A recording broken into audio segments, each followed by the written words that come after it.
Hello everyone and welcome back to Destiny. Today we got a very interesting video from Wired where Luke Smith responds to a number of tweets about Destiny 2.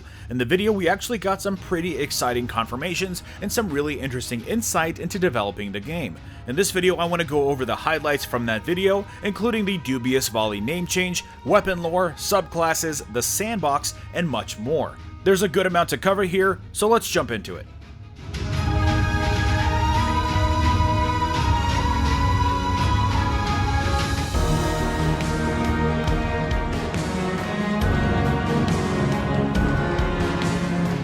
Let's start with the Wardcliff Coil. What is Wardcliff Coil? Well, it's a new exotic, and it's actually the dubious volley. So this is a new name for the gun we know as the dubious volley, the arc power exotic.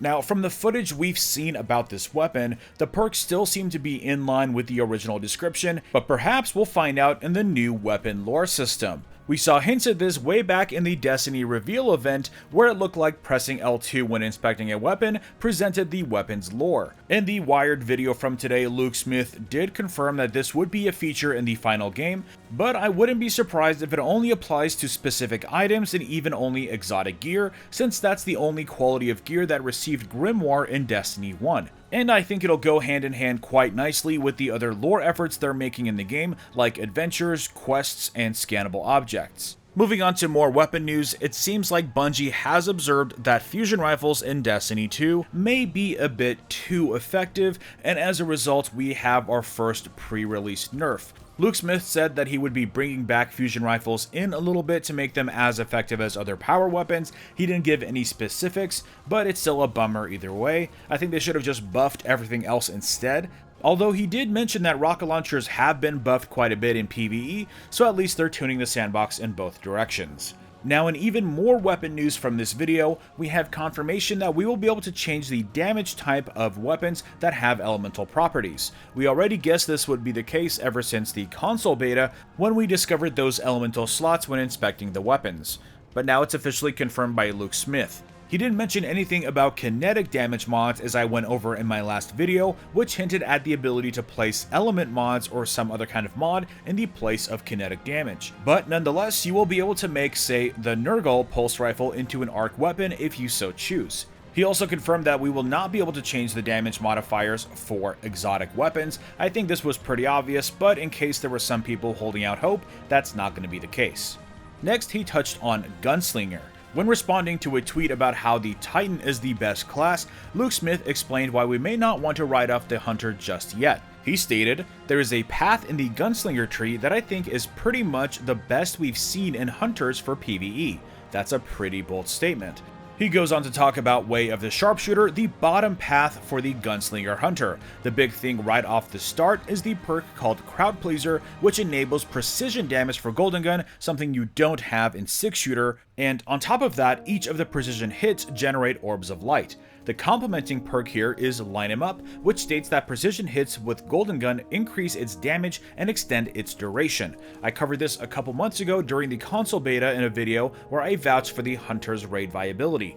I still hold true to that claim regardless of any void subclass we get with the Hunter. If you want to know exactly what I'm talking about, I'll leave a link down below to that video. Anyways, Luke Smith finished his thoughts on the topic by stating that if you are a good Golden Gun shot and you pride yourself in precision, Way of the Sharpshooter is the highest orb generation class that I've seen in the game to date. Again, another very intriguing statement to be sure. Now, is there a little bit of hyperbole to counteract some of the Hunter outcry that's been going on?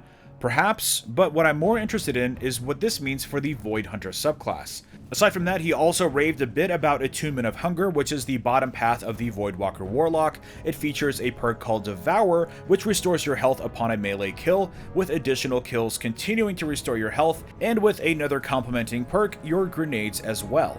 I definitely can't wait to try that out. He also called the slower Nova Bomb, which is available in the Attunement of Chaos, Slova Bomb, which I thought was pretty hilarious. The whole video, in fact, is very interesting. It's a fun watch, and he goes over some really cool details, so I'll leave a link down below if you want to check that out.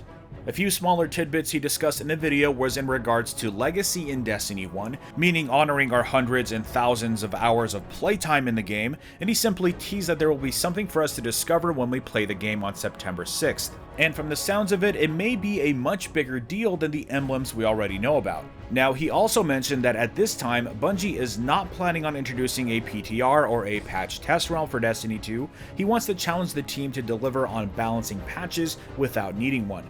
But mainly, he says they're not having one for the sake of secrecy and surprise for upcoming content, which in a game like Destiny completely makes sense. I still think there's room for a PTR for the Sandbox balancing, but we'll see if they change their mind sometime in the future.